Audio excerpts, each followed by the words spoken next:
Bismillahirrahmanirrahim. Assalamualaikum warahmatullahi wabarakatuh. Waalaikumsalam warahmatullahi wabarakatuh. Alhamdulillahilladzi arsala rasulahu bil huda wa dinil haqq liyudhhirahu 'ala dini kullih wa kafa billahi shahida. Asyhadu an la ilaha illallah wahdahu la syarika lahu wa asyhadu anna Muhammadan abduhu wa rasuluhu la nabiyya wa la rasula ba'dah. Allahumma salli wa sallim wa karim wa barik ala nabiyyina wa syafi'ina wa maulana wa qudwatina wa imamina Muhammad wa ala alihi wa sahbihi wa man ittaba'ahum bi ihsanin ila yaumiddin amma ba'du.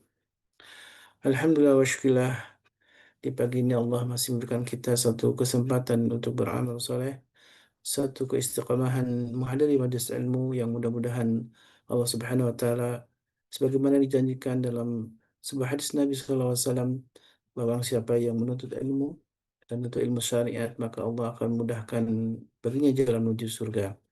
Salawat dan salam tentu senantiasa kita aturkan kepada Nabi kita baginda Rasulullah SAW, beserta keluarganya, para sahabatnya juga, mudah-mudahan kita termasuk umatnya yang mampu melanjutkan misi kenabian Rasulullah SAW dan juga menegakkan sunnah-sunnahnya hingga kita layak untuk mendapatkan syafaat dari beliau. Amin Allahumma amin. Sahabatku yang dimuliakan Allah, alhamdulillah kita tadi menyaksikan beberapa dokumentasi dari program kita Tebar Kurban atau Gembira Kurban di di 9 titik tepatnya. Dan alhamdulillah kita sudah menyalurkan amanah dari jamaah semuanya untuk berkurban di tempat-tempat yang memang sangat membutuhkan, di tempat-tempat yang begitu strategis, eh, jauh dari kota bahkan, tapi itu sungguh strategis di mata Allah Subhanahu wa taala, karena di tempat itulah sungguhnya sangat membutuhkan uluran tangan kita berkurban. Di tempat itu justru mudah-mudahan Allah menerima semua amal ibadah kita. Mobil khusus kurban kita menjadi kurban terbaik kita di tahun ini, dan mudah-mudahan di tahun depan kita masih diberikan oleh Allah Subhanahu wa taala usia, umur, dan juga kesempatan, juga keistiqomahan untuk terus berkurban. Mudah-mudahan Allah Subhanahu wa taala jadikan amal ini amal terbaik kita dan menjadi wasilah untuk mendapatkan ridha Allah Subhanahu wa taala. Dan alhamdulillah di pagi ini kita kembali berjumpa dengan guru kita Ustaz Hasan Bisri hafizahullah taala, yang setiap Sabtu kedua dan ketiga diajari oleh Ustaz Hasan Bisri bagaimana ruqyah, sebuah sunnah dari Nabi kita baginda Rasulullah yang tentu menjadi banyak manfaatnya untuk kebaikan kita. Tidak hanya ruqyah itu berkaitan dengan bangsa jin tentunya, tapi sesungguhnya adalah untuk kebaikan, untuk keselamatan, dan juga tentu bagian dari sunnah Nabi SAW yang tentu harus kita jaga. Sahabatku yang dimuliakan Allah, di pagi ini tema yang menarik karena setiap orang ternyata ada jin korin, ada pendamping ya, dan pendampingnya bukan dari kalangan bangsa manusia, ternyata dari kalangan bangsa jin, dan itu sudah menjadi eh, petuntuan dan takdir Allah Subhanahu wa taala yang sudah dijelaskan dalam sabda Nabi yang mulia. Bahkan Rasulullah pun Allah berikan jin korin, tapi sudah em, jinnya yang muslim ya, jin yang selalu menyuruh kepada kebaikan. Sementara kita, nah ini bahayanya, ternyata jin yang ada di samping kita adalah jin yang selalu memberikan was-was kepada kita, menjelincirkan kita dalam kemaksiatan, dalam perbuatan-perbuatan yang melanggar syariat. Tentu inilah yang kenapa kita harus memahami bagaimana kita menghadapi jin korin ini. Dan alhamdulillah kita akan membahas tentang bagaimana menaklukkan gitu ya, bagaimana menghadapi bangsa jin dari kalangan korin ini, yang mudah-mudahan dengan ilmu inilah kita akan Allah mampukan untuk bisa menjaga diri kita dari keburukan-keburukan. Baik, Ustaz Hasan Wisri, tafadhal masykura. Mari kita siapkan hati kita untuk menerima hidayah dan ilmu dari Allah, dari melalui Ustaz Hasan Wisri. Tafadhal masykura.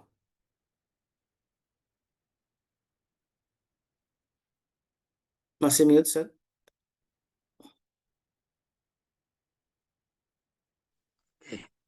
Baik, gimana?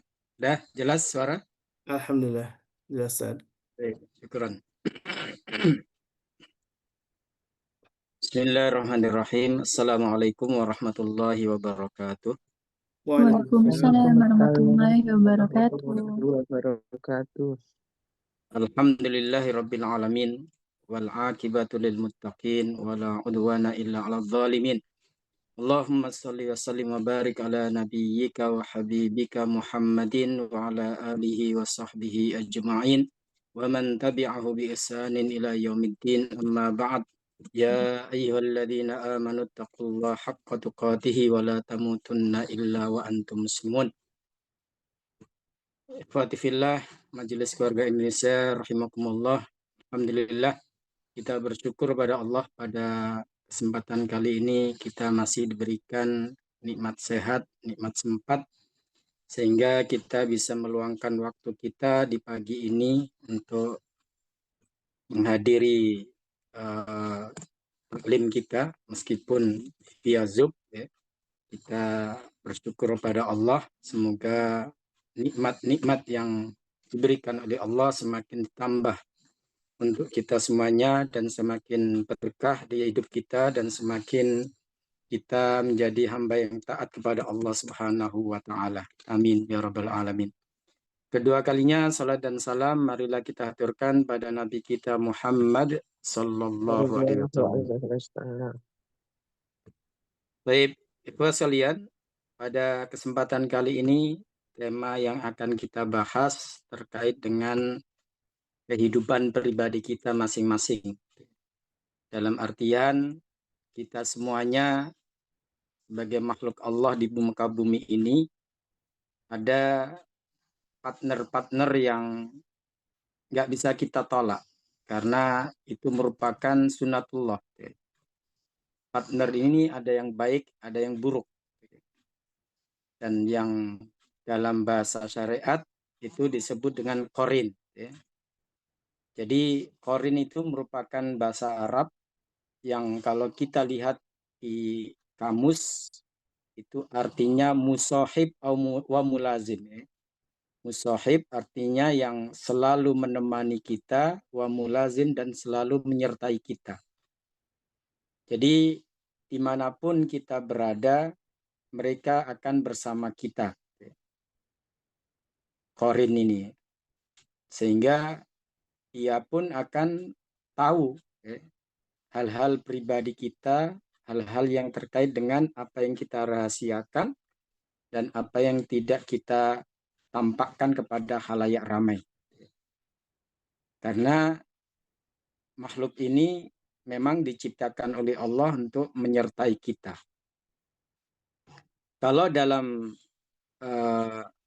khazanah keyakinan orang Jawa itu ada istilah saudara kembar atau kawah adi ari-ari, kawah saudara pancer istilahnya. Sebagian orang menganggap itu sama. Jadi saudara kembar ini kalau dalam bahasa kita disebut qorin, itu mereka memahami itu hal yang sama. Hanya istilahnya berbeda. Padahal sebetulnya memang berbeda. Kenapa? Karena qorin ini kalau dalam syariat kita itu adalah kalau secara syariat asyaitonul makrun bil insani la yufariquhu. Qorin dalam syariat yang dimaksud adalah setan yang menyertai manusia dan tidak berpisah dengannya. Itu disebutkan dalam Kamus Arab Al-Muhit, halaman 1103. Sedangkan yang dimaksud dengan saudara kembar dalam keyakinan masyarakat Jawa itu adalah bagian dari diri kita. Jadi bukan makhluk yang berbeda, bagian dari kita. Mereka menganggap ari-ari itu adalah saudara kita. Begitu pula mereka menganggap bahwa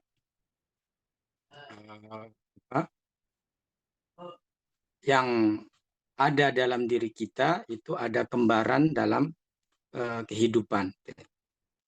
Jadi hal ini tentu sangat berbeda dengan istilah korin yang dimaksud dalam syariat atau dalam hadis Rasulullah SAW. Sebagaimana diriwayatkan oleh Imam Muslim, Rasulullah bersabda, "Ma minkum min ahadin illa waqad wukila bihi qarinuhu minal jinni." Tidaklah seorang pun dari kalian kecuali akan disertakan untuknya korin dari jin. Jadi berbeda dengan keyakinan saudara kembar istilah Jawa tadi ya. Karena ini bukan jenis dari manusia. Korin ini bukan jenis dari diri kita ya, tapi dari makhluk lain yang disertakan oleh Allah ketika kita terlahir di dunia ini. Jadi secara definitif ya, korin yang dimaksud dalam syariat itu adalah dari bangsa jin.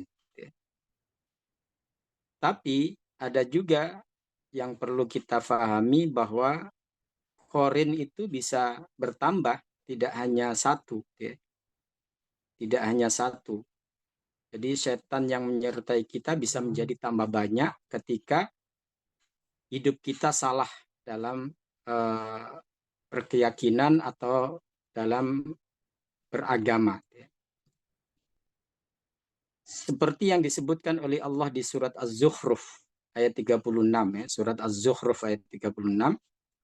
Allah sampaikan, "Wa may ya'shu an dzikrir rahmani nuqayyid lahu syaitanan fahuwa lahu qarin." Ya. Jadi siapa yang berpaling dari pengajaran Allah dari Al-Qur'an, kami adakan baginya setan yang menyesatkan. Setan itu menjadi teman yang selalu menyertainya. Fahuwa lahu qarin. Ini berbeda. Jadi qarin di ayat ini adalah qarin tambahan. Artinya setan yang berusaha untuk menyesatkan kita makin banyak. Awalnya satu nih. Satu yang menyertai kita dari lahir. Begitu kita sudah usia dewasa atau sudah baligh, tapi jalan hidup kita menyimpang dari syariat, tidak sesuai dengan pengajaran Allah di dalam Al-Quran maupun pengajaran Rasulullah dalam hadis. Maka setan itu akan semakin banyak menyertai kita untuk menyesatkan kita. Jadi hidup kita makin berat. Berat dalam artian bukan menanggung beban biaya hidup, tetapi dalam meniti kebenaran. Sehingga terkadang kita jumpai ada orang yang begitu beratnya menerima hidayah. Kalau istilah orang Jawa itu diumbah nggak teles, dipipi nggak garing. Artinya dicuci nggak basah, dijemur nggak kering. Artinya nggak ngaruh apapun yang kita sampaikan, itu mental aja. Tidak masuk telinga kanan, keluar telinga kiri, memang mental. Ini untuk meniti kebenaran, dia semakin jauh dan semakin berat. Kenapa? Karena sudah banyak korin-korin setan yang sudah menjadi bodyguard mereka, menjadi pelindung mereka, sehingga untuk mendapatkan suatu kebenaran itu berat. Dan hanya kuasa Allah ya. Kalau Allah sudah berkehendak, nggak ada yang nggak mungkin. May yahdihillahu fala mudhillalah wa may yudlilhu fala hadiyalah. Itu terkait dengan asal usul atau kronologi adanya korin dalam kehidupan kita. Jadi ada yang korin memang bawaan, nggak bisa kita tolak. Ada yang bisa kita kondisikan, yaitu ketika kita terus menapaki syariat ini dan mengamalkannya, maka kita akan jauh dari korin-korin tambahan tadi. Dari setan-setan yang berusaha terus untuk menguasai kita dan menyesatkan kita. Insya Allah kita akan jauh dari itu. Nah, ada juga jenis korin yang mungkin orang memahami hanya satu jenis ya korin kita, padahal tidak. Ya. Ada 3 jenis korin dalam kehidupan kita, ya. Dan ini kalau kita tidak bisa menyikapi dengan benar, ini yang akan membuat kita semakin terpuruk. Ya. Yang pertama yaitu korin dari jin, sebagaimana disebutkan oleh Rasulullah dalam hadis tadi. Kemudian yang kedua korin dari malaikat. Nah, sebenarnya sudah seimbang ya. Jadi ketika kita hidup di dunia ini diberikan oleh Allah korin dari jin, Allah imbangi dengan korin dari malaikat. Ma minkum min ahadin illa waqad wukila bihi qorinuhu minal jinni wa qorinuhu minal malaikat. Jadi ada 2 korin yang ada dalam hidup kita yang menyertai kita, satu dari jin dan satu dari malaikat. Ini sudah seimbang. Tapi ketika kita bertumbuh, ketika kita hidup di dunia ini, itu kalau kita tidak mau mengikuti aturan syariat, maka korin dari jin itu ditambah dengan korin dari manusia. Dan juga korin dari malaikat pun bisa ditambah korin dari manusia. Jadi korin dari manusia ini ada 2 macam. Kalau korin dari jin kan identik dengan keburukan atau sesuatu yang negatif, tapi korin malaikat itu suatu kebalikannya, positif dan kebaikan, identik dengan kebaikan. Jadi korin dari jin mengajak kita kepada yang buruk, nah korin dari malaikat itu menyeru kita kepada yang baik. Nah, di antara 2 ini ada korin dari manusia.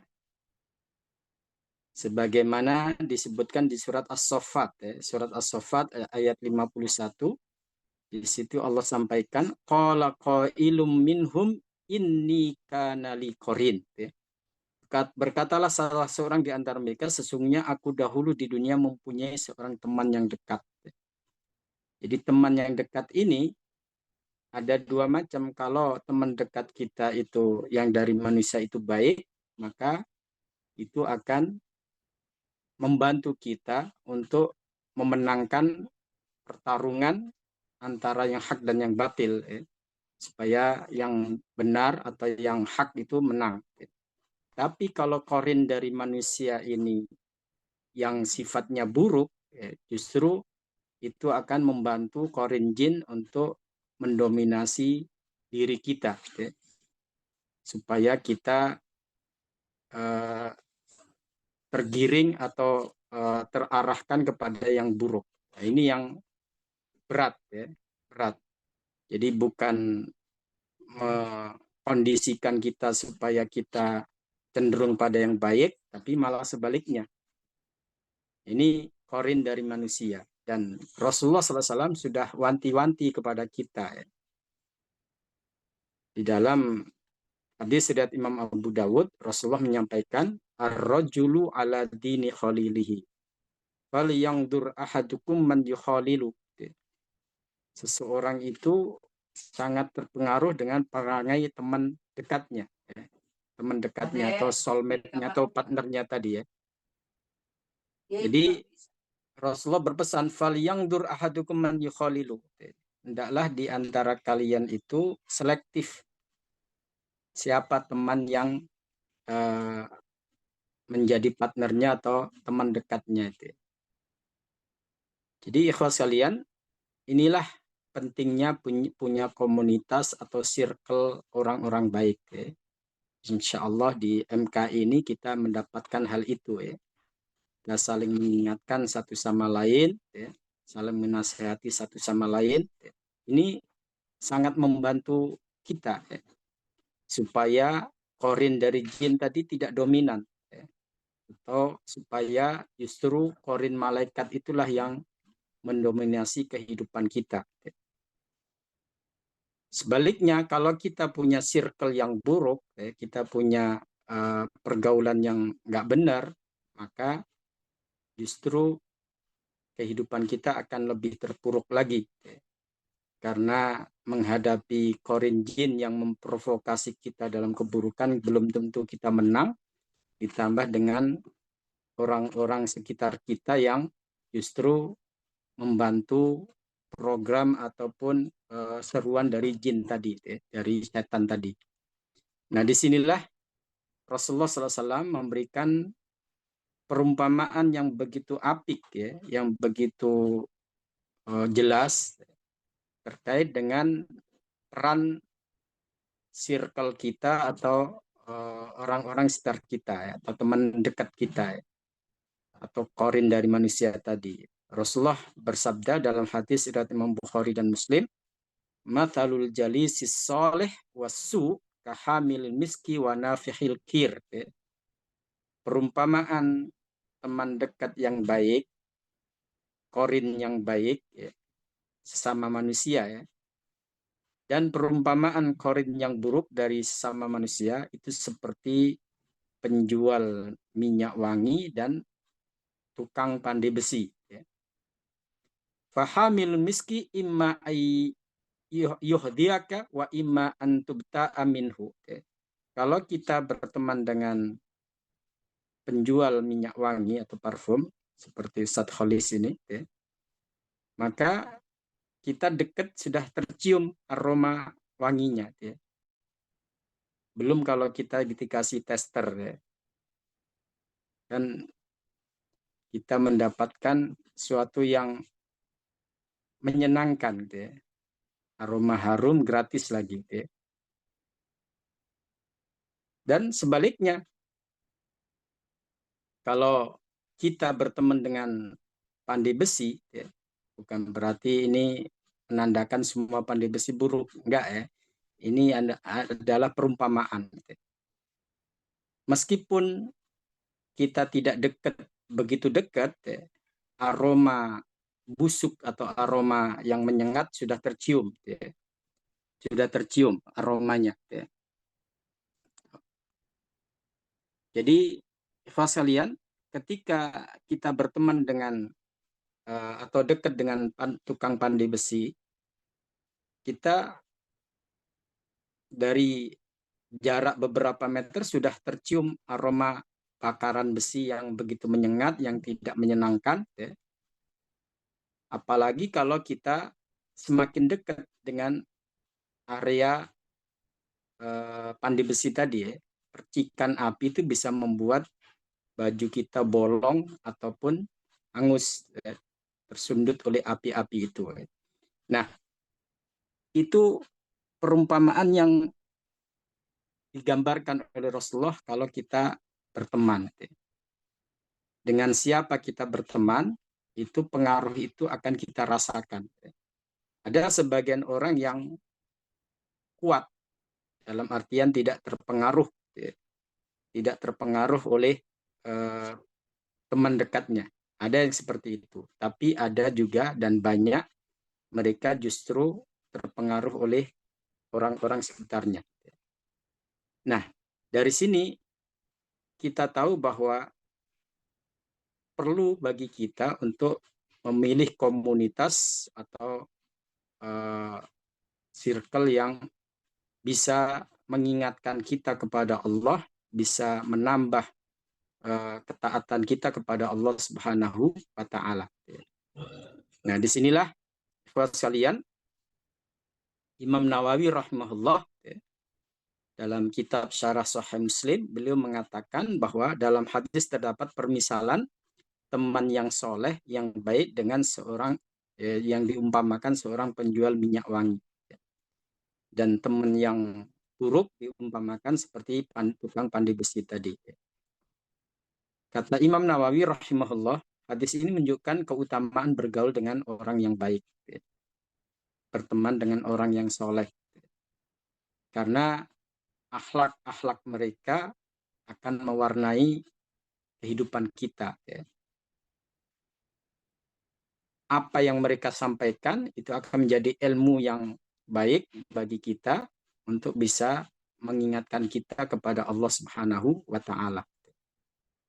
Sehingga kita dianjurkan, diperintahkan untuk bergaul dengan orang-orang yang baik ini. Dan sebaliknya, kalau pergaulan kita salah, maka yang dominan dalam diri kita adalah bisikan korin dari setan tadi atau dari jin tadi ya. Dan kita bisa melihat bagaimana orang-orang yang telah menjadi kurban korin dari yang tidak baik tadi ya. Dari jin atau dari setan tadi atau dari manusia yang tidak soleh atau yang tidak benar perilakunya. Kan banyak tuh kasusnya ya.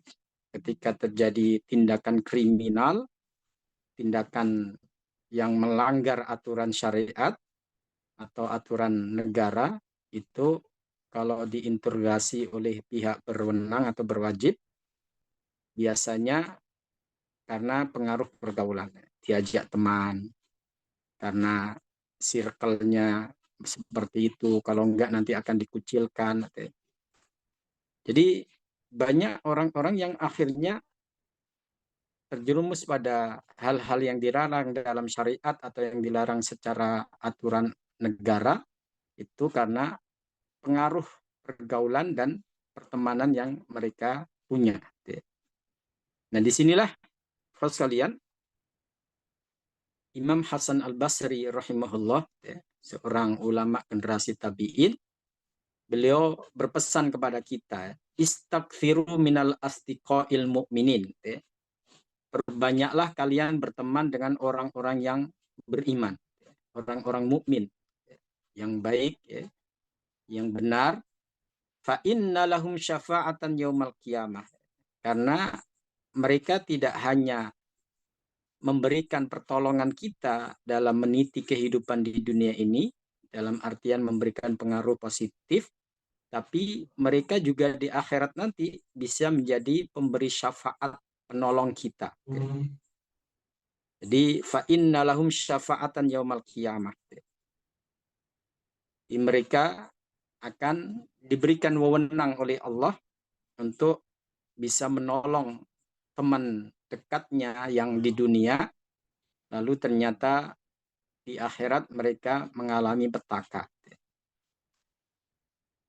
Nah, disinilah ikhwas sekalian, seorang ulama besar, Imam Ibnul Jauzi, rahimahullah, beliau pernah mengatakan di depan jamaahnya, illam tajiduni fil jannah bainakum fas'alu anni. Kata Imam Ibnul Jauzi, kalau kalian nanti di surga tidak menjumpaiku bersama kalian, maka carilah saya. Itu tawaduknya seorang ulama besar, Imam Ibnul Jauzi. Jadi kata beliau, kalau kalian nanti enggak menjumpai saya bersama kalian di surga, tanyakanlah di mana saya. Tanyakan pada Allah. Apa kata beliau? Faqulu ya Rabbana abdaka fulan kana yudzakkiruna bika. Dulu si fulan itu pernah mengajarkan kebaikan kepada kami. Kemana dia? Kok kami nggak melihat ada di komunitas penghuni surga. Lalu beliau menangis. Jadi hadirin sekalian, dari sini kita tahu bahwa komunitas yang baik, pertemanan yang baik itu tidak hanya bisa membawa dampak positif di dunia, tapi juga di akhirat nanti. Jadi pertemanan kita di Majelis Keluarga Indonesia ini tidak hanya sebatas pertemanan di dunia, semoga sambung sampai akhirat nanti, sehingga satu sama lain di antara kita bisa saling menolong, saling membantu, dalam tanda kutip memberikan syafaat. Dan ada syafaat dari seorang mukmin untuk saudaranya itu. Sebagaimana dijelaskan hal itu di dalam riwayat Imam Muslim. Imam Muslim menyampaikan dari sahabat Abu Sa'id Al-Khudri radhiyallahu an, Rasulullah mengatakan, fawalladhi nafsi biyadihi, demi jiwaku yang ada di genggamannya, ma minkum min ahadin bi asyadda munasyadatan lillah fi istiqsa'il haq minal mu'minina lillahi yaumal qiyamah li ikhwanihim fid din minan finnar. Jadi, ikhwas sekalian, kata Rasulullah SAW bahwa seorang mukmin itu nanti akan fight, akan berusaha keras untuk bisa menolong saudaranya ketika di hari kiamat supaya mereka selamat dari siksa neraka. Apa kata mereka? Kata Rasulullah, mereka mengatakan, Rabbana kanu yasumuna ma'ana wa yusalluna wa yahujjun. Rasulullah, si fulan itu, ya Allah, si fulan itu dulu ketika di dunia puasa bersama kami, sholat bersama kami, haji bersama kami. Artinya amalan-amalan kebaikan itu akan dijadikan oleh kaum muslimin, oleh teman-teman mereka itu untuk menolong saudaranya. Jadi kita pernah ada di taklim yang sama, kita pernah ada di sanlat yang sama, pernah sholat berjamaah bersama atau puasa dan berbuka bersama, itu akan menjadi catatan. Kemudian fayuqalu lahum, Allah pun mengatakan pada komunitas baik tersebut atau kepada teman-teman yang baik itu, akhriju man araftum. Kalau begitu cari di neraka siapa yang kalian kenal baik di dunia dulu, yang dalam artian yang pernah berbuat baik bersama-sama, puasa bersama, sholat bersama, ataupun kajian bersama. Fatuharramu suwarum ala nar fayukhrijuna khalqan katsira. Akhirnya mereka pun menuju ke neraka dan mengentaskan saudara-saudaranya sama mukmin yang lain begitu banyak. Kemudian mereka mengatakan, Rabbana ma baqiya fiha ahadun mimman amartana bihi. Ya Allah, yang telah Engkau perintahkan untuk mengeluarkan mereka, itu sudah kami lakukan. Semuanya sudah kami keluarkan. Jadi dalam hadis ini, Rasulullah memberitahukan tidak hanya para nabi dan rasul yang bisa memberikan syafaat dan pertolongan dari hari kiamat, teman-teman sesama mukmin yang baik, circle kita, komunitas kita, itu juga akan diberikan kesempatan oleh Allah untuk menolong kita. Kalau memang kita dulu pernah bersama-sama dalam kebaikan, bersama-sama dalam ketaatan kepada Allah Subhanahu wa Ta'ala. Ikhwas sekalian, adapun dalam Al-Quran, kalau tadi kan dalam hadis Rasul, keberadaan atau eksistensi dari Qorin tadi. Nah, kalau di dalam Al-Quran, Allah menyampaikan bahwa Qorin itu punya peran yang begitu kuat dalam diri kita, itu di surat Qaf, di surat Qaf ayat 27-29, di situ Allah sampaikan, qala qorinuhu Rabbana ma atghaituhu walakin kana fi dhalalin ba'id. Simak di sini, Qorin yang tidak baik itu nanti akan berusaha berlepas tangan di akhirat nanti. Jadi kata Allah di dalam ayat ini, Qorinnya berkata, ya Tuhan kami, aku tidak menyesatkannya, tetapi dialah yang berada dalam kesesatan yang jauh. Jadi dia nggak mau dituding sebagai sebab kesesatan seseorang. Makanya dia mau cuci tangan. Bukan saya yang menyesatkan dia, memang dia yang sesat, memang dia yang nggak baik, memang dia yang nggak benar. Kemudian Allah berfirman, la tahtasimu ladayya. Janganlah kalian bertengkar di hadapanku. saling lempar tanggung jawab tadi. Wa qad qaddamtu ilaikum bil wa'id. Kata Allah, aku telah memberikan ancaman pada kalian, memberikan peringatan kepada kalian. Jadi melalui Rasulnya kita sudah diingatkan, hati-hati dengan teman yang tidak baik, komunitas yang tidak baik. Kalau sampai kita terpengaruh dengan ketidakbaikannya tadi, yaitu tidak semata-mata karena pengaruh dia, tapi karena kita yang merespon, kita yang tidak bisa menjaga pergaulan, sehingga yang buruk itu pun mewarnai hidup kita. Kemudian Allah tegaskan, ma yubaddalul qawlu ladayya wa ma ana bidzallamin lil abid. Masing-masing akan diberikan balasan oleh Allah sesuai dengan kadar peran mereka. Jadi kata Allah, aku tidak akan mendolimi hamba-hambaku. Disinilah perlu kita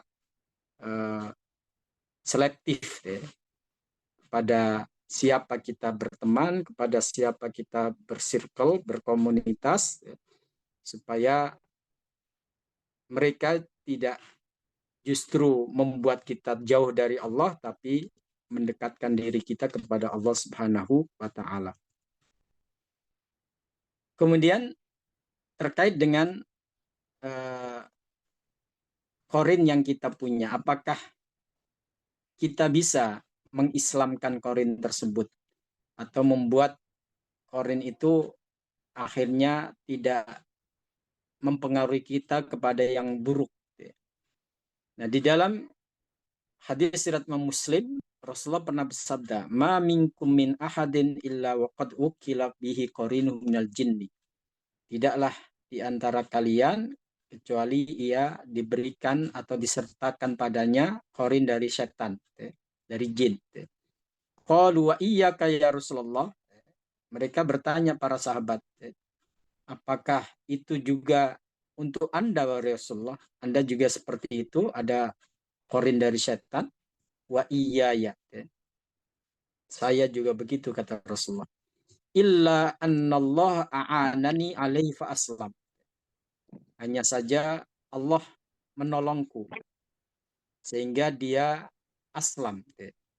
Aslam di sini kata Imam Nawawi, kalau kita baca dengan fa'as lama itu berarti korinnya Rasulullah itu masuk Islam. Wala ya'muruni illa bi khair, sehingga tidak menyuruhku kecuali yang baik. Itu spesial untuk Rasulullah SAW. Tapi kalau kita baca fa'aslamu, beda lagi artinya. Kalau fa'aslama kan korinnya masuk Islam. Tapi kalau dibaca fa'aslamu, itu korinnya tidak masuk Islam, tapi lemah. Sehingga selamat Rasulullah dari provokasi buruknya. Jadi kalau dimaknai kalau dibaca fa'aslamu berarti korinnya Rasulullah itu nggak masuk Islam, tapi lemah wujuduhu ka'adamihi. Keberadaannya itu seperti ketiadaannya. Nggak ngaruh, bahasa kita. Nggak ngaruh pada Rasulullah SAW. Itu juga benar kalau dibaca seperti itu. Ada dua pengertian di sini ya. Kalau fa'aslama berarti korinnya Rasulullah masuk Islam, ya namanya orang Islam ya. Makhluk muslim ya mengajak pada yang baik ya. Tapi kalau fa'aslamu berarti korinnya Rasulullah tidak masuk Islam, hanya saja lemah sehingga Rasulullah selamat dari tipu dayanya atau provokasinya. Makanya kata Rasulullah, fala ya'muruni illa bi khair. Itu penjelasan dari Imam Nawawi rahimahullah. Nah, di dalam hadis yang lain dari Imam Bukhari, Bunda Aisyah punya pengalaman pengalaman menarik terkait dengan Qorin ini. Jadi suatu saat Rasulullah memberitahukan kepada Bunda Aisyah bahwa beliau mau keluar di suatu malam. Beliau mau keluar dari rumah. Nggak tahu ada tugas apa, ada keperluan apa. Tapi ketika Bunda Aisyah dipamiti Rasulullah, Bunda Aisyah justru muncul rasa cemburunya. Jadi timbul rasa cemburunya. Faja'a fara'a ma asna'u. Dan tidak selang berapa lama ternyata Rasulullah kembali lagi ke rumah, kemudian melihat gestur, melihat wajahnya Aisyah. Rasulullah tanya, malaki ya Aisyah. Rasulullah tahu Aisyah lagi cemburu. Kenapa kamu hai Aisyah? Kata Rasulullah. Akhirti, kamu cemburu. Fakultu. Lalu Aisyah mengatakan, wa ma li la yugharu mithli ala mithlika. Bagaimana saya enggak cemburu dengan engkau wahai Rasulullah. Kemudian Rasulullah bertanya, apa ja'aki syaitanuki? Apakah syaitanmu telah datang? Kaget Aisyah ditanya seperti itu. Apakah setan kamu telah datang memprovokasi kamu, mempengaruhi yang buruk pada dirimu sehingga muncul kecemburuan, kecurigaan. Fakultu ya Rasulullah, ama iya syaitan, kata Bunda Aisyah. Rasulullah, emang saya ada setannya? Kalau bahasa kitab gitu, emang saya ada setannya? Rasulullah menjawab, na'am. Iya. Kemudian Bunda Aisyah nanya, ma'akuli insan, apakah itu khusus untuk saya atau setiap orang? Rasulullah menjawab, na'am. Setiap orang ada syaitannya. Kemudian Bunda Aisyah nanya lagi, wa ma'aka ya Rasulullah, begitu pula Anda Rasulullah? Na'am, jawab Rasulullah. Iya. Walakin Rabbi a'aniya alaihi hatta aslam. Tapi Tuhanku, Allah telah menolongku sehingga dia masuk Islam, atau sehingga saya selamat dari tipu dayanya tadi. Jadi dari sini Rasulullah SAW memberikan pembelajaran kepada Bunda Aisyah dan untuk kita semuanya, bahwa memang ada jin korin yang menyertai kita, yang selalu mengikuti kita dan memprovokasi kita untuk melakukan hal-hal yang menyimpang atau yang tidak baik. Makanya terkadang kita merasa dalam diri kita ada pertarungan yang hebat, ada pertarungan yang dahsyat antara yang mau ngajak kepada kebenaran sama yang ngajak kepada keburukan. Itu seperti bertarung dalam diri kita. Terkadang kita keinginan berbuat baik itu yang dominan sehingga bisa tereliminir keinginan untuk berbuat buruk tadi. Artinya berarti korin dari malaikat yang menang. Tapi kalau sebaliknya berarti korin dari setan atau dari jin tadi yang menang. Sehingga kita masuk dalam perangkapnya. Nah, kalian terkait dengan korin yang selalu menyertai kita ini, ada sesuatu yang menarik terkait petunjuk Rasulullah SAW saat kita sedang sholat. Lalu kenapa ketika ada orang lewat di depan kita, kita disuruh menghalau? Nah, di sini ada riwayat dari Imam Muslim, dari sahabat Abdullah bin Umar radhiyallahu an. Rasulullah bersabda, "Idza kana ahadukum yusolli fala yada'u ahadan yamurra baina yadayhi." Jika di antara kalian sedang sholat, maka jangan biarkan seseorang lewat di depanmu, melewati tempat sujud kita. Kemudian Rasulullah mengatakan, fa'in aba fal yuqatilhu. Kalau dia tambeng, tahu tambeng ya, kalau dia tetap mau lewat saja, maka kita disuruh untuk mencegahnya dengan sebisa mungkin. Kenapa? Fa'inna ma'ahul qorin. Nah, di versi riwayat ini sebutkan alasannya. Karena dia disertai korinnya. Saat lewat di depan kita itu ada korin dari jin atau dari setan yang menyertai dia. Itu seperti itu. Kemudian hal yang serupa disampaikan oleh Imam Muslim dari sahabat Abu Sa'id Al-Khudri. Kalau tadi dari sahabat Abdullah bin Umar. Ini sahabat Abu Sa'id Al-Khudri mengatakan bahwa Rasulullah SAW bersabda, "Idza kana ahadukum yusolli," jika di antara kalian sedang sholat, fala yada'u ahadan yamur baina yadayhi, jangan membiarkan seseorang yang mau lewat di depannya. Fal yadra'hu mastata', hendaklah dihalau sebisa mungkin. Fa in aba falyuqatilhu, kalau dia membangkang tambeng maka ada yang mengartikan agak ekstrim itu, perangilah gitu. Padahal sebenarnya ya cegahlah sebisa mungkin gitu. Kenapa? Fa innama huwa syaiton, kata Rasulullah. Karena dia itu setan. Artinya ada setan yang bersama dia atau korin yang menyertai dia. Nah, dari sinilah ikhwas sekalian, ketika kita sedang sholat, kalau sholat berjamaah mungkin nggak begitu masalah ya, karena antar kita dengan soft depannya kan sudah ada batasannya, dalam artian ada soft-soft yang memang sudah diatur. Biasanya yang sering masalah ini kalau sholat sunnah, yang mana kita terkadang duduknya berpencar-pencar. Di situ ada orang sholat, kita nggak tahu, akhirnya kita melewati tempat tersebut. Nah, disinilah pentingnya ada sutroh, ada pembatas untuk tempat sujud kita. Selama dia tidak melewati tempat sujud kita, nggak masalah. Artinya di luar itu, karena batasannya adalah tempat sujud itu. Nah, disitulah kita letakkan sutroh supaya orang yang mau lewat ngerti, tahu kita sedang sholat dan batasan lewatnya itu di mana. Dan memang dalam beberapa kondisi hal itu memang susah untuk dipraktekkan, seperti saat kita sedang tawaf, atau yang sedang berkerumun di khalayak yang begitu ramai, saat kita haji, saat kita umroh, itu kadang di Masjidil Haram atau Masjid Nabawi karena begitu begitu sesak, itu menghalau mereka yang lewat depan kita itu agak repot.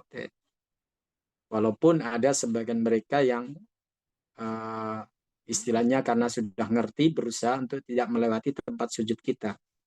Tapi ada di antara mereka yang belum paham sehingga main selonang-selonang saja. Disinilah pentingnya kita belajar, pentingnya kita berilmu. Nah, pertanyaannya sekarang, ikhwas kalian, apa tugas pokok korin dari manusia itu? Baik korin jin maupun korin dari malaikat. Simak apa yang disampaikan oleh Rasulullah dalam hadis riwayat Imam Tirmidzi dari sahabat Abdullah bin Mas'ud radhiyallahu an, yang mana Rasulullah bersabda, "Innalisyaitani lammah bibni Adam walil malaki lammah." Jadi setan korin tadi itu punya tugas untuk memberikan bisikan-bisikan, provokasi keburukan. Begitu pula malaikat, korin dari malaikat juga sama. Fa ammalammatus syaitan fa i'adun bisyarr wa takdzibun bil haq. Intinya bisikan setan itu adalah mengajak kepada keburukan dan mendustakan kebenaran. Jadi kalau ada orang dinasehati nggak mau dengar, dikasih arahan membangkang, nggak mau ngikuti, yaitu berarti yang dominan adalah korin dari jin tadi, dari setan tadi. Dia dipengaruhi untuk tidak mengikuti petunjuk ataupun nasihat yang kita berikan. Sedangkan lammatul malak, kata Rasulullah, seruan malaikat, fa'i'adun bil khairi wa tasdikun bil haq. Kebalikannya, yaitu mengajak kita kepada yang baik dan membenarkan yang benar. Membenarkan yang benar, mengikuti yang hak. Itu seruan dari malaikat menjadi korin kita. Faman wajada dzalika falya'lam annahu minallah falyahmadillah. Siapa yang ada di hatinya niatan-niatan baik, ide-ide yang positif. Hendaklah dia memuji Allah, kata Rasulullah. Memuji Allah. Kenapa? Karena berarti yang dominan, yang kuat adalah korin dari malaikat tadi. Waman wajadal ukhra, tapi kalau kita merasa bahwa yang dominan adalah korin dari jin tadi, atau ide-ide buruk yang muncul, atau niatan-niatan jahat yang ada, maka hendaklah berta'awud kepada Allah, kata Rasulullah. Faliyata'awad billah minasyaitonirrajim. Perbanyak baca isti'adah. A'udzubillahi minasyaitonirrajim. Jadi kita mohon perlindungan kepada Allah agar dominasi setan itu tidak semakin kuat atau menguasai diri kita. Itu tujuannya seperti itu. Nah, dari sini ikhwas sekalian, kita tahu bahwa sebetulnya korin jin, walaupun itu jin, itu bukan untuk membuat kita sakit seperti orang yang kena santet, gitu, atau membuat kita kesurupan. Enggak, itu bukan tugas mereka. Berarti ada jin yang lain. Kalau terjadi seperti itu, ada jin lain yang mengganggu kita, bukan korin. Jadi kalau ada yang memahami, oh itu di kesurupan oleh korinnya tuh, itu salah.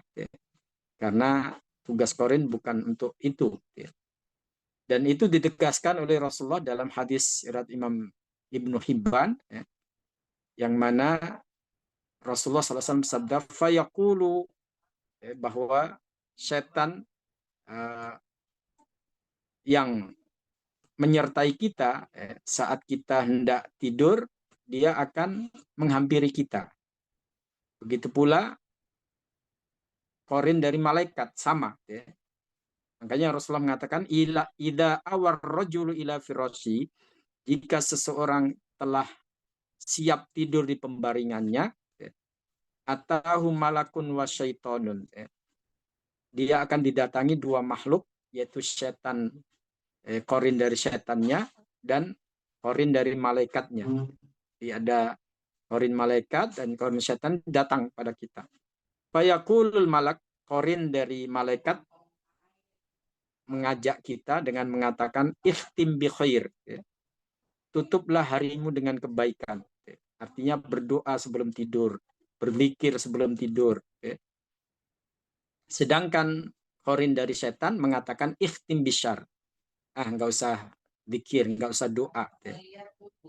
Fa in dzakarallah tsumma nama batatil malaikatu taqla'uhu. Nah, kalau dia mengikuti seruan dari malaikat tadi untuk berzikir dan berdoa, maka malaikat akan dikirim oleh Allah untuk menjaga dia. Untuk menjaga dia. Sehingga tidurnya akan aman dari gangguan-gangguan yang negatif atau yang tidak baik. Nah, ketika dia bangun pun, begitu membuka matanya, begitu terbangun dari tidurnya, fa inistaiqadha, kata Rasulullah, qalal malak, malaikat akan menyerukan lagi, iftah bi khair, bukalah harimu dengan kebaikan. Artinya berdoalah ketika bangun dari tidur. Sedangkan setan, yang korin setan mengatakan iftah bisyar, nggak usah doa. Jadi dari sini kita lihat memang pertarungan itu ada, nyata, dan kita pun merasakan itu, ya, merasakan bagaimana berkecamuk dalam diri kita antara yang baik dan yang buruk. Ya. Seruan baik, seruan buruk itu selalu bisa kita rasakan. Ya. Dan para ulama menjelaskan yang punya peran untuk mengeksekusi, ya, yang kita eksekusi itu yang baik atau yang buruk, itu adalah iman kita. Ya. Jadi kalau iman kita menguat, iman kita lagi on, maka pengaruh-pengaruh positif yang diberikan oleh korin dari malaikat itu yang dominan. Ya. Sehingga dalam pikiran kita selalu tersirat untuk melakukan kebaikan-kebaikan. Tapi sebaliknya, kalau yang dominan itu dari setan, ya maka yang ada adalah niatan-niatan jahat, ya, planning-planning yang negatif, ya, itu yang ada di otaknya. Dan disinilah pentingnya kita untuk menguatkan iman kita dengan dikir-dikir. Ya. Kenapa? Karena kita sebagai orang biasa, ya, bukan nabi, bukan rasul, itu tidak mungkin kita istilahnya mengislamkan korin kita. Ya. Saya pernah ada pertanyaan, Ustadz, bisa nggak korin dari jin yang menyertai kita itu kita rukyah? Ya. Kita rukyah. Ya. Supaya kita bisa selamat dari tipu dayanya. Ya. Atau dalam pertanyaan yang lebih ekstrim lagi, Ustadz, bisa nggak jin yang menyertai kita atau korin itu kita Islamkan, ya. Kita dakwai sehingga dia masuk Islam. Ya. Nah, di sini ikhwas kalian perlu kita jelaskan bahwa kalau ditanya bisa nggak korin jin itu kita rukyah, jawabannya bisa, ya. Bisa kita rukyah. Tapi tujuannya itu apa? Kalau tujuannya untuk mengislamkan, nggak mungkin. Karena itu fasilitas khusus dari Rasulullah SAW, dari Allah untuk Rasulullah SAW. Atau untuk mengusirnya supaya nggak menyertai kita lagi. Udah, suruh pergi aja. Nggak usah ngikut-ngikut lagi. Itu juga melawan sunatullah. Itu nggak mungkin. Nggak bisa kita lakukan. Rasulullah sendiri kan nggak mengatakan bahwa jin korinnya sudah minggat atau sudah pergi, nggak betah bersama dia, enggak. Jadi nggak mungkin hal itu terjadi. Kemudian kalau memang tujuannya untuk yang lebih ekstrim lagi, bagaimana supaya biar dia mati aja, Ustaz, dibunuh, itu juga nggak mungkin, karena memang itu bukan wewenang kita, bukan otoritas kita. Nah, yang terakhir, bisa nggak dilemahkan? Nah, ini yang mungkin. Jadi melemahkannya, membuat nggak berdaya, itu yang bisa kita lakukan. Dengan apa? Ya tentunya dengan zikir. Dengan zikir. Kenapa? Karena itulah cara yang diberikan oleh Allah kepada kita agar korin dari jin atau dari setan tadi tidak mendominasi kehidupan kita. Tapi justru sebaliknya, korin malaikat itulah yang akan mendominasinya. Nah, ikhwas sekalian, terkait hal ini, Rasulullah SAW menjelaskan dalam riwayat Imam Ahmad bahwa innal mu'mina yundi syaitonahu kama yundi ahadukum ba'irahu fis safar. Kata Rasulullah, seorang mukmin itu bisa menguasai atau melemahkan setan korinnya, korin setannya, seperti kalian menundukkan hewan-hewan kendaraan kalian ketika bepergian. Jadi kuda itu bisa diarahkan ke kanan atau ke kiri karena dia tunduk pada kita. Begitu pula onta kalau kita naiki itu bisa kita arahkan kemana kita akan pergi. Itu berarti dia tunduk. Nah, kita bisa melakukan hal itu, yaitu menundukkan korin kita. Tapi kalau untuk menghilangkan atau membunuh atau mengusir itu nggak bisa kita lakukan. Karena memang Allah telah menetapkan bahwa mereka akan senantiasa menyertai kita. Hanya saja kalau kita ingin mereka itu tidak berdaya, itu bisa kita lakukan. Bisa kita lakukan. Nah, di dalam kitab Ihya Ulumuddin karya Imam Ghazali rahimahullah, beliau menukil pernyataan dari seorang generasi tabi'in, Qais bin Hajjaj, yang mana dia mengatakan qala li syaitani, setan yang menyertaiku pernah berkata, dakhaltu fika wa ana mithlul jazur.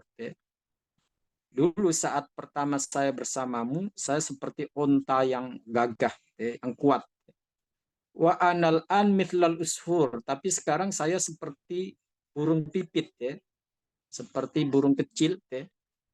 Kemudian Qais bin Hajjaj berkata, "Walimada, kenapa hal itu bisa terjadi?"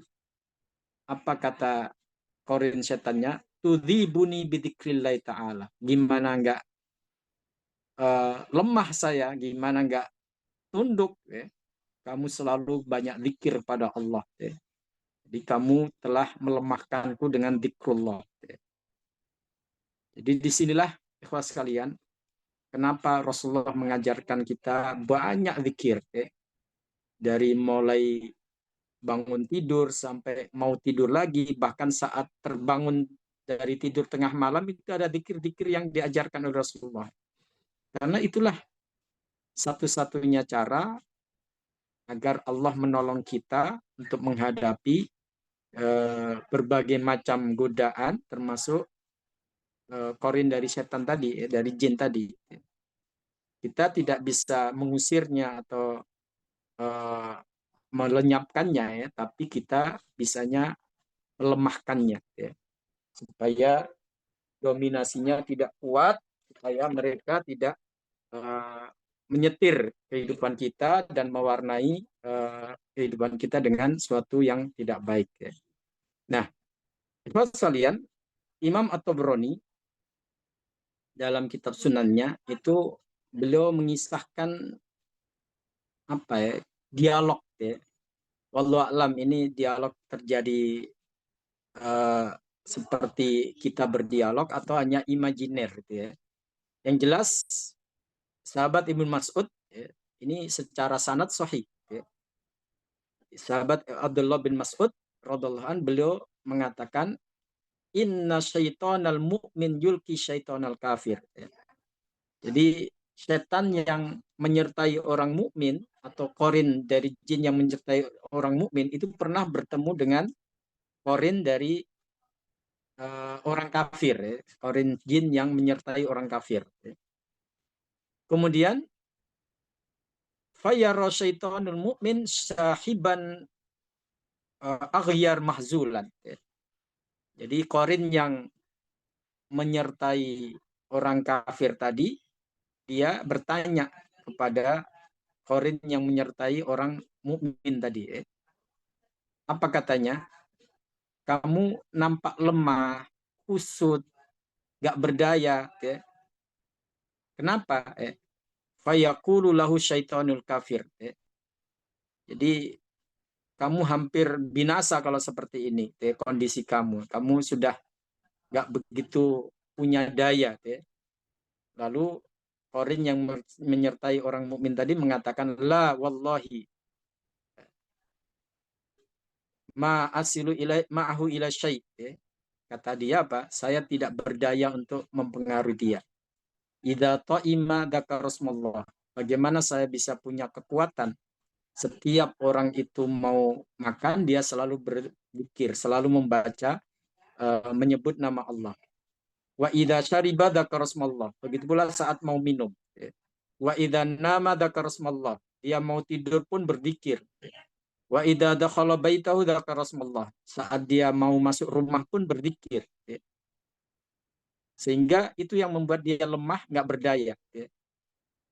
Bahkan di sini disebutkan nampak kurus, kurus dan kering. Fayaqulul akhar, lalu setan dari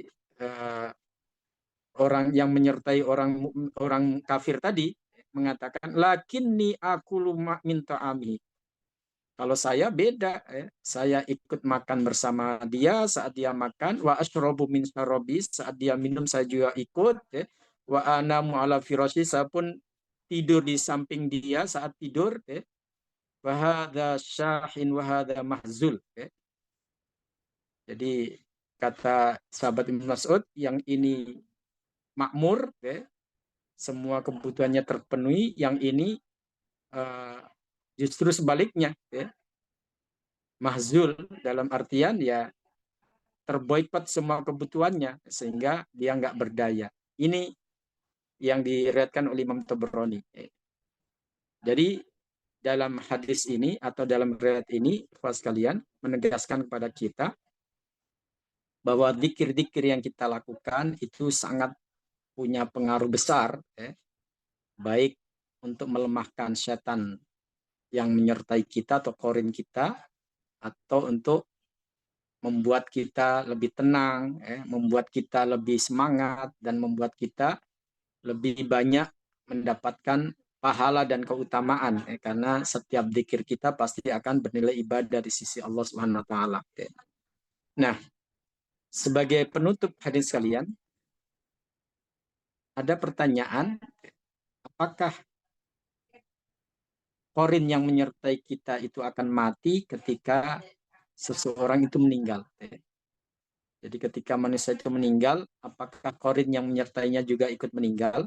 Nah, ini ada jawaban dari Syekh Utsaimin rahimahullah. Belum mengatakan, ketika ditanya oleh seseorang, apakah ketika seseorang itu meninggal, apakah korinnya juga ikut meninggal? Belum mengatakan tidak. Dohir dari hadis tadi menunjukkan bahwa dengan berakhirnya usia manusia, maka jin ini akan meninggalkannya. Jadi meninggalkannya bukan berarti akan mati bersamanya. Karena tugas yang dia emban telah berakhir. Jadi tugasnya kan tadi untuk memprovokasi supaya melakukan keburukan atau kemaksiatan. Ketika manusia mati, maka akan terputus semua amalnya. Kecuali 3. Sedekah jariyah, ilmu yang bermanfaat, dan anak soleh yang mendoakannya. Ini landasan beliau yang mengatakan, yang menjawab bahwa tidak ada keterangan pasti bahwa korin yang menyertai kita itu akan mati bersama kematian kita. Tapi yang jelas tugas mereka berakhir. Tugas mereka berakhir karena memang sudah terputus amal kita, sudah tidak ada lagi kesempatan bagi kita untuk beramal.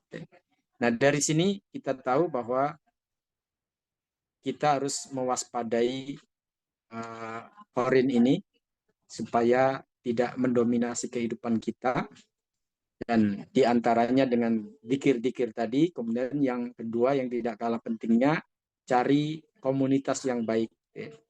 Dalam kehidupan kita ini, jangan sampai komunitas kita, orang-orang sekitar kita justru akan membuat jin, korin, atau setan yang menyertai kita itu akan semakin dikdaya, semakin mendominasi, dan itu akan menjadi petaka bagi kehidupan kita. Naudzubillah min dzalik. Demikian, ikhwas sekalian, jazakumullah khairan atas waktunya, dan semoga yang kita belajar menjadi ilmu yang bermanfaat bagi kita semuanya. Amin ya rabbal alamin.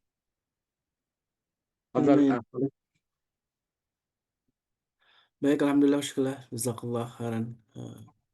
Ustaz Hasan Bisri yang sudah memaparkan tentang bagaimana korin kita yang sungguhnya ada 2 korin ya, di kanan dan di kiri, begitu saja. Yang di kiri adalah setan yang memang tadi sudah disebutkan selalu menjerumuskan kita ke dalam kesesatan dan perbuatan maksiat. Baik, silakan jamaah, masih ada waktu kita untuk memanfaatkan kita untuk ini ya, tanya jawab. Mungkin ada hal yang ingin ditanyakan berkaitan dengan bagaimana posisi korin, dan mungkin ada tambahan-tambahan penjelasan yang ingin kita dapatkan. Silakan Bunda Nadia. Assalamualaikum warahmatullahi wabarakatuh. Waalaikumsalam warahmatullahi wabarakatuh. Sudah dikatakan oleh Ustadz kan jin korin ini ketika meninggal itu dia lepas. Nah, Ya. banyak terjadi misalnya jin korin ini mendekati kerabat atau sahabat-sahabat dan masuk ke dalam mimpi. Nah, ketika misalnya orangnya baik, dia ikut baik. Terus kemudian dia mempengaruhi di mimpi. Itu gimana tuh Ustadz? Misalnya dia ngasih nasihat yang baik. Itu sebenarnya gimana sih jin korin itu kalau udah meninggal? Kasih Ustadz. Baik, terima kasih Bu Nadia. Jadi ikhwan sekalian, kita nggak bisa memastikan ya, ketika ada orang meninggal, kemudian ada sosok yang menyerupai sosok dia di depan rumah, nongol atau menampakkan diri. Apakah itu jin korin atau itu jin yang lain? Kenapa? Karena pada umumnya jin itu diberikan kemampuan oleh Allah untuk menyerupai, menyerupai siapapun dari kita kecuali menyerupai Rasulullah. Mereka nggak bisa. Ya. Dalam artian ini berarti nggak selalu bahwa yang menampakkan diri ketika seseorang telah meninggal, kemudian dilihat oleh keluarganya atau tetangganya itu adalah jin korinnya sewaktu masih hidup, itu nggak bisa dipastikan seperti itu. Bisa jadi jin yang lain. Ya. Yang jelas di sini di dalam kajian syariat bahwa tidak disebutkan secara pasti apakah jin korin yang menyertai kita itu akan meninggal bersama meninggalnya kita atau meninggalnya seseorang, itu aja. Ya. Kalau ditanya kemana mereka kalau memang mereka nggak meninggal bersama kita, ya. Wallahu alam, ya, kemana mereka. Yang jelas tugas mereka sudah berakhir. Ya. Ada nggak kayak yang kemudian iseng kemudian gangguin kita, nyurupin kita, ya. Ya istilahnya ada orang yang kesurupan oleh jin korin kakeknya atau jin korin apa ibunya yang sudah meninggal, ya. Sehingga dia tahu rahasia-rahasia ibunya yang sudah meninggal, ya. Jadi sekali lagi kalau sekalian dalam kondisi seperti itu pun kita nggak bisa memastikan bahwa itu adalah jin korinnya. Yang jelas jin korin tugasnya bukan untuk merasuki seseorang atau bukan untuk menyusup pada jiwa seseorang, karena masing-masing ada korinnya sendiri, ya. Masing-masing ada korinnya sendiri, ya. Kalaupun ada kasus di lapangan bahwa anak saya kesurupan kakeknya, ya. Misalnya jin korin kakeknya, dia tahu apa kebiasaannya dan sebagainya. Sekali lagi kita nggak bisa mengkonfirmasi bahwa itu memang betul-betul jin korin dia. Bisa jadi jin yang lain, ya. Bisa jadi jin yang lain, ya. Yang mana dulu sering menggoda orang tersebut atau mendekati orang tersebut sehingga tahu kebiasaan-kebiasaannya, bisa jadi, ya. Tapi yang jelas tugas tugas jin korin itu bukan untuk menyurupi merasuki seseorang, sehingga kalau ada orang yang kesurupan lalu jinnya mengatakan saya ini korinnya, kamu nggak bisa mengusir saya, itu bohong, ya. Jadi itu alibi aja supaya kita nggak mengusir dia, ya.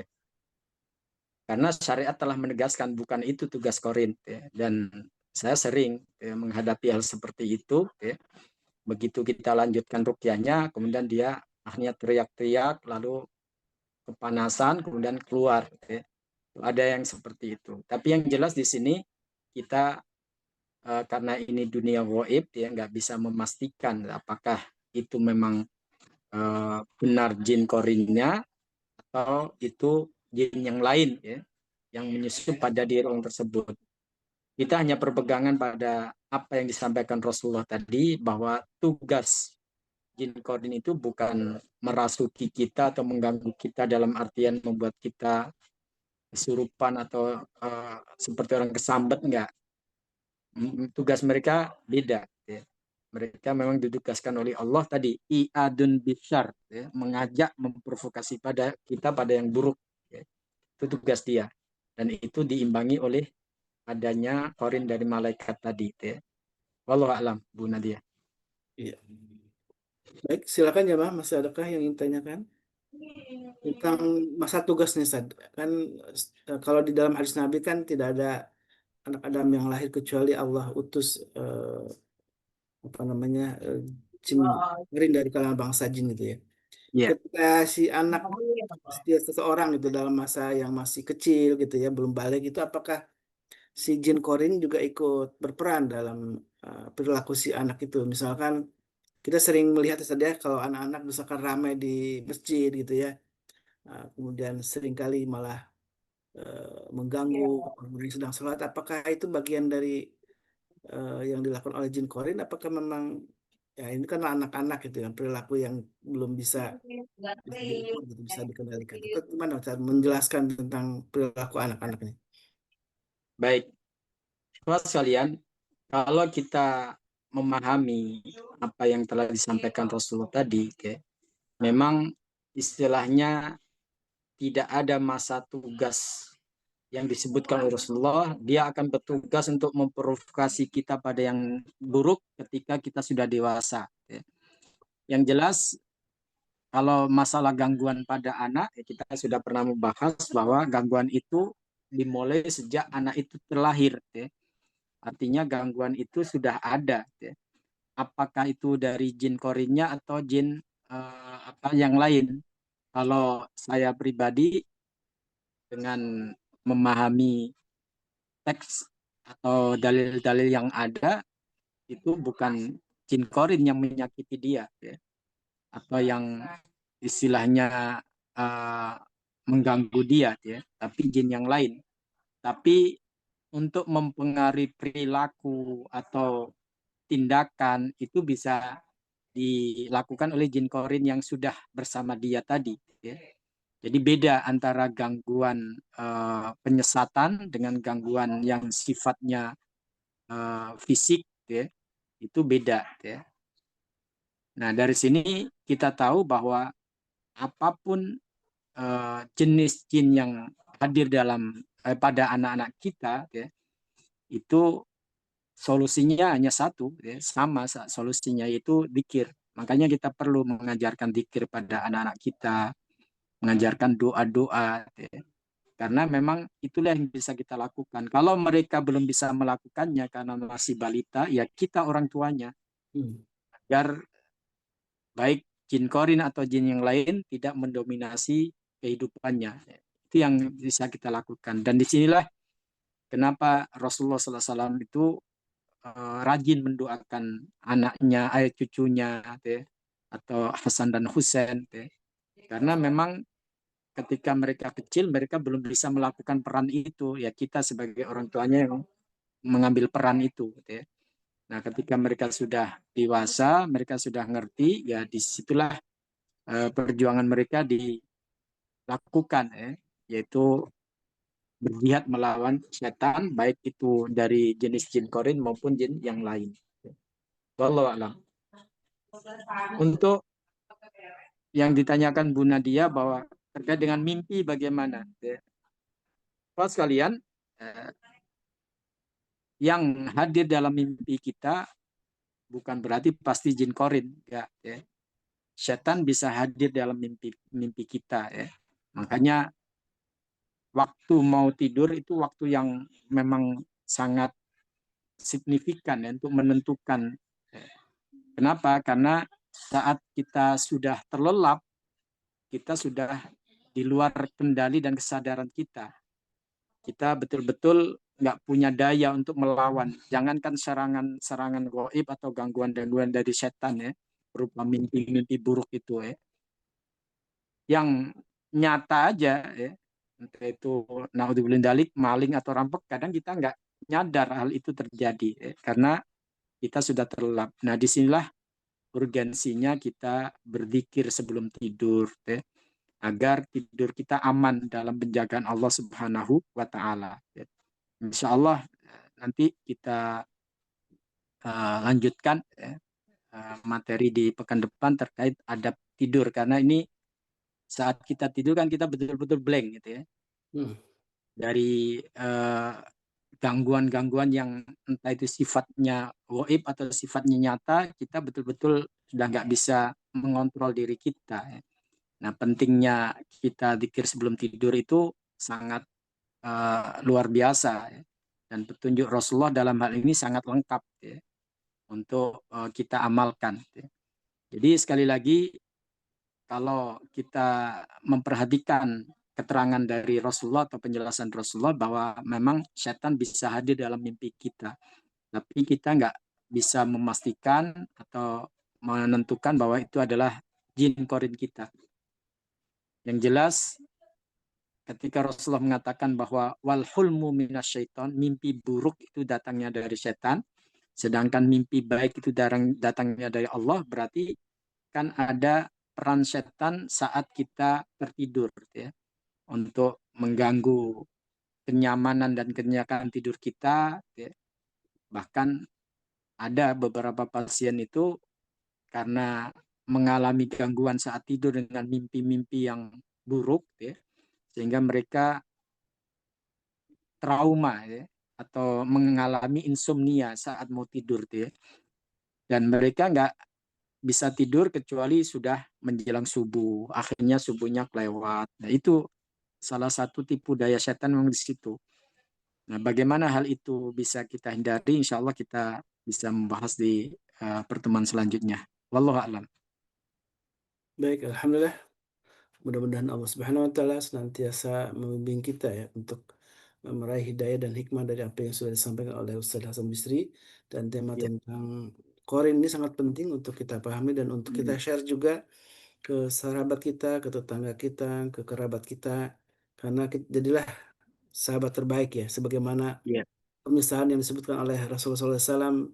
Qorin terbaik itu adalah, atau sahabat terbaik itu adalah sahabat seperti pedagang parfum saja ya, yang Ya, baunya seperti alkoholis ya. membawa, mempengaruhi ada orang di sekitar kita gitu ya. Caranya dengan cara kita mari share apa namanya, kajian ini ke tetangga kita, ke sahabat kita. Mudah-mudahan bisa bermanfaat untuk orang lain, dan orang yang bisa menjadi fasilitator atau wasilah untuk kebaikan tentu akan mendapatkan pahala juga dari Allah Subhanahu wa taala. Baik, alhamdulillah. Saya ingin tutup dengan kesimpulan ya, poin-poin pokok dari pembahasan kita. Ya, Ya. silakan. Yang pertama, jin korin itu tidak akan menyakiti tubuh kita, ya, atau membuat kita kesurupan, nggak sadarkan diri, nggak. Itu bukan tugas dia seperti itu. Ya. Kemudian jin korin tidak dapat diusir, apalagi dibunuh. Ya. Dengan bacaan apapun nggak bisa, karena memang itu sudah disiapkan oleh Allah untuk menyertai kehidupan kita. Ya. Jadi kalau kita berusaha untuk membunuhnya, sama kita berusaha untuk melawan sunatullah, ya, ketentuan Allah. Ya. Itu nggak mungkin. Kemudian yang ketiga, jin korin seseorang tidak akan pindah ke orang lain. Ya. Tidak, masing-masing sudah disiapkan. Ya. Jadi nggak mungkin jin korin nenek moyang kita ngikut apa akhirnya bersama kita, itu beda. Masing-masing sudah ada. Meskipun yang didampingi sudah meninggal, gitu ya. Yang bersangkutan sudah meninggal. Kemudian yang keempat, bisikan jin korin dapat dinetralisir ya, atau diperlemah. Ya.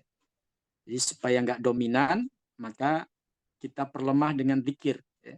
Dengan zikir dan doa kepada Allah, tapi tetap tidak bisa dihilangkan. Ya. Kemudian yang kelima, seluruh jin korin membisikkan kejahatan kecuali jin korin Rasulullah SAW. Ya. Itu keistimewaan Rasulullah SAW. Ya.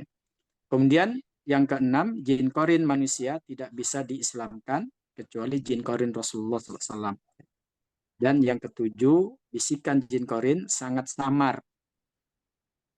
Tidak bisa kita ajak kompromi, dalam artian boleh nggak memanfaatkan jin korin untuk menyerang musuh kita atau untuk menyakiti lawan kita, itu nggak bisa. Ya. Jin korin bukan khodam, ya. Beda. Ya. Kan ada istilah khodam dari jin, ya, yang membantu kita secara gaib, itu beda dengan jin korin. Jin korin nggak akan bisa kita perintah, kita suruh, karena dia hanya tunduk pada apa yang telah ditetapkan Allah Subhanahu wa taala. Demikian ikhwan sekalian, supaya nggak terjadi salah faham terkait hal ini, maka kita perlu uh,